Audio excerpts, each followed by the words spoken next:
totalmente contraintuitiva essa situação aí, tá?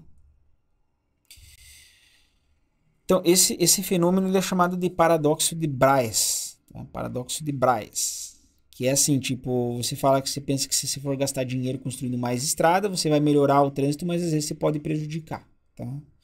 E foi até observado no mundo real isso daí, tá? Tem uma situação lá descrita no livro que aconteceu em Seul, capital da Coreia do Sul, onde foram destruídas 6 rotas e aí o tráfego melhorou. Tá? Então, tipo assim, eles identificaram lá que tinha 6 rotas que, na verdade, se você destruísse, o tráfego ia melhorar. Né? E aconteceu isso de fato, eles fizeram isso. Imagine você justificar numa cidade que você tem que destruir 6 rotas, aí, 6 vias de acesso ou algo assim. Tá? Mas aconteceu aí uma situação bem curiosa, né? Ah, então, bom, só voltando aqui um pouquinho, né? Se você for comparar esse 80 que a gente tem aqui, esse 80, em relação ao 65, né? Você tem aqui o quanto que piorou, né? Vamos dizer assim, isso aqui dá 1,33333, tá? É,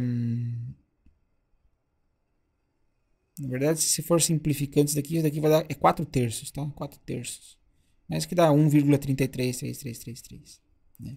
Então, uma pergunta que tem assim, será que existiria outras formas de você desenhar essa rede aqui, adicionar essas rodovias aí que pioram o tempo e piorar ainda mais, né? Porque aqui, ó, ele saiu do 65 e foi para 80. Então é como se você tipo, aumentasse 33% aí o tempo, né? Será que tem formas piores ainda de piorar ainda mais isso daí, né? Imagine que terror. Então, isso é uma questão, né? Isso é interessante. Em redes genéricas, quaisquer, né? Não só aquele exemplinho pequenininho. Como que a adição de arestas pode influenciar? Tá? Então, a gente já tem a resposta aqui. Tá? Qual que é a resposta? Então, já estou dando para vocês a resposta, só estou fornecendo isso como uma informação. A gente não vai fazer esse cálculo aqui. Esse cálculo, inclusive, é o cálculo que é feito lá na seção avançada, tá, do livro. Tá? Mas é assim, se o tempo de percurso é linear nas arestas, o que significa linear nas arestas? Linear é assim, se aquela função que descreve o tempo, ela é uma função linear, né, do tipo ax mais b, tá? Que de fato era o que a gente usava lá, né? O A, no nosso caso, era o 1 sobre 100, né? 1 sobre 100. Porque daí ficava. E o B era zero, né? B era zero. Porque daí ficava tipo x sobre 100, né? Então a função que descrevia o tempo é uma função linear. Então, se todas as arestas tiverem tempo. Essa função ela é linear, né? Então nunca vai ficar pior. 4 terços pior do que já era, tá? Então, de certa forma, aquele exemplo que a gente viu é o pior caso possível. Tá? Você aumenta lá 33% lá no tempo no tempo de percurso. Tá? Agora, para tempo de percurso não necessariamente linear, às vezes quadrático, por exemplo, pode ficar muito ruim. Tá? Muito ruim, assim, acho que é tipo tão ruim quanto você queira, se eu não me engano. Né? E faz até sentido pensar que o tempo das rodovias, dos trechos, não são lineares, porque às vezes acontece assim que quanto mais carro tá lá congestionando, maior é o tempo, cresce ainda mais, assim, do tipo, você pode pensar que é algo quadrático, né? Sei lá, tipo ax quadrado mais bx mais c, porque às vezes você pode pensar que o tempo, o tempo aqui é o número de pessoas, né? O número de pessoas. Você poderia pensar que essa coisa ela faz uma curva assim, ó, tá? Que imagine que chega uma hora que tem tanto carro que o troço para. Então, talvez, né? Talvez. E aí a situação pode ser pior ainda. Mas, né? é, Se a gente considerar aí uma coisa mais ou menos razoável, que é linear, fica. Pior caso seria ficar 4 terços pior, tá? Esses resultados aqui, então, eu estudei bastante lá no meu doutorado. Né? Isso daqui veio principalmente do trabalho de um cara que chama-se Tim Roth Garden. tá? E ele é bem famosinho, ele tem livros de algoritmos, esse Tim Rovgarden, e ele também tem várias aulas online aí. Ele fez quando ele era aluno de doutorado junto com a orientadora dele, que era a Eva Tardos. Eva Tardos, que é uma pesquisadora super renomada aí da área de algoritmos, tá? Foi o resultado dos dois aí. Resultados bem assim, que ficaram bem famosos na época. Inclusive, eu fui tão influenciado que acabei estudando esse tipo de coisa lá no meu doutorado, tá? Então, assim, uma outra questão interessante também, assim, né? Vamos supor que você consiga guiar a rota dos motoristas para obter um tráfego ótimo, tá? Quão pior é um tráfego em equilíbrio de Nash comparado com o tráfego ótimo guiado, né? Então, vamos supor que você tivesse, assim, um aplicativo da prefeitura que falasse para você, olha, André, a gente fez uns cálculos aqui, e de acordo com esses cálculos, você tem que seguir sempre essa rota aqui, tá? Porque isso vai ser melhor para o trânsito da cidade, né? Então, é isso que eu estou falando com guiar aqui, né? Guiar a rota dos motoristas, tá? Então, vamos supor, a prefeitura é um órgão que centraliza todas essas informações e faz esse cálculo e dá de graça pra gente, né? E o outro caso seria tipo, né, o que a gente chega no equilíbrio de Nash, tá?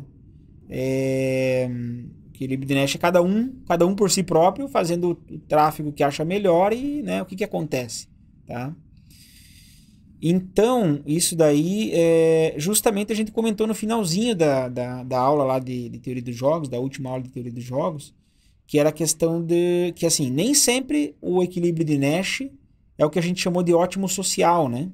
Tá? Então, o ótimo social, vamos dizer, o ótimo para a cidade toda, nem sempre um equilíbrio de Nash alcança esse ótimo, né? A gente acabou de ver o exemplo ali, né? Quer dizer, na verdade é que ele não era bem um exemplo.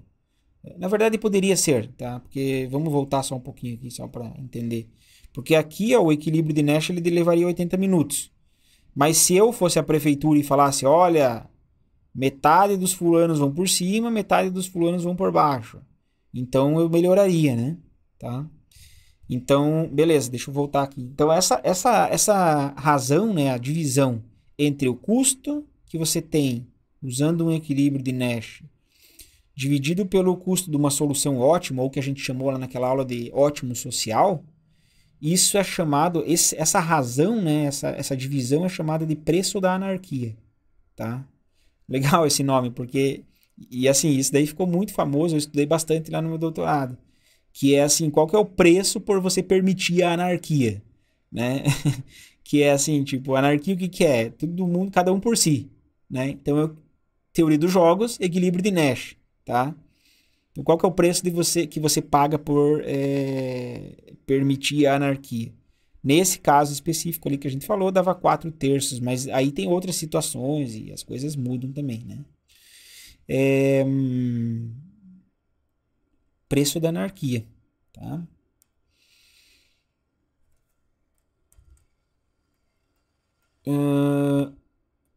Um material legal, assim, para vocês darem olhada lá, uma olhada no livro de algoritmos também do... Olha só que legal, né? Quer dizer, o Kleinberg, que escreveu o nosso... Kleinberg escreveu o livro aí de redes sociais que a gente estuda. Ele tem um livro junto com a Eva Tardos, que foi a que começou a estudar essas coisas de tráfego aí. Eles têm um livro de algoritmos, tá? E nesse livro de algoritmos, lá numa seçãozinha lá mais próxima do livro, eles falam desse resultado aqui do 4/3. Se vocês quiserem dar uma olhada com mais calma, acho que lá vocês vão encontrar, tá? É bem legal, tá?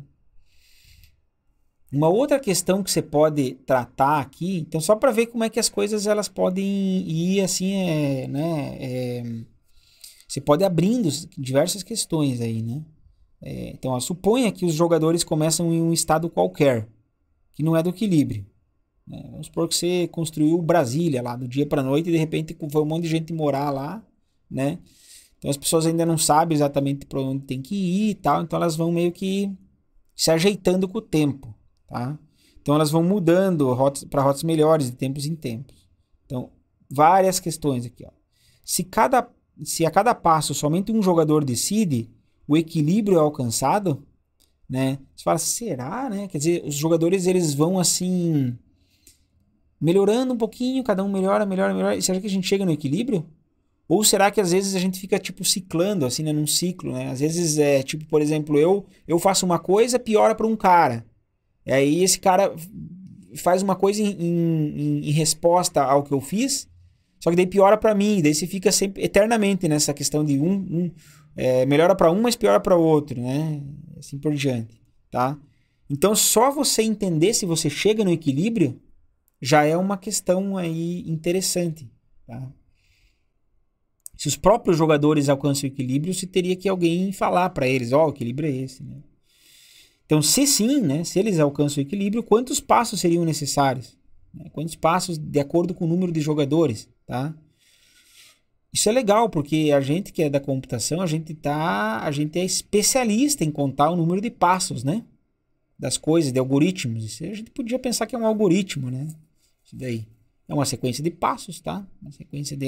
É uma receitinha de bolo, então é um algoritmo. Então a gente é bom para fazer isso daí, né? E isso daqui, contar o número de passos para chegar no equilíbrio de Nash, foi basicamente o que eu fiz no meu doutorado, tá? E 3. E se as decisões são feitas simultaneamente? Tá? Às vezes você não pode ficar falando que a cada passo somente um jogador decide. Às vezes acontecem coisas meio que ao mesmo tempo, assim, né? Imagine que numa situação bem absurda, assim, todo mundo mudasse ao mesmo tempo. Daí talvez fica complicado alcançar o equilíbrio, porque pode acontecer umas coisas meio esquisitas, meio aleatórias. Todo mundo de repente mudou para outra coisa, né? Então, mas, enfim, se você permitir um certo grau de mudanças simultâneas, né? Será que vai alcançar equilíbrio? E aí, será que vai alcançar mais rápido ou menos rápido do que se fizer um jogador por vez? Tá? Então, todas essas são questões aí que a gente poderia não só trabalhar, mas não só nesse exemplo de tráfego em redes, mas outros problemas envolvendo redes, né? Então a gente misturaria redes e teoria dos jogos, tá? Só para vocês saberem, tem diversos desses problemas diferentes desse do tráfego aí, tá? Mas enfim, era isso que eu queria falar do capítulo 8. Se você fica um pouco mais interessado, você consegue encontrar mais material lá no livro da Eva Tardos com o John Kleinberg ou na própria seção avançada desse capítulo 8. Ok?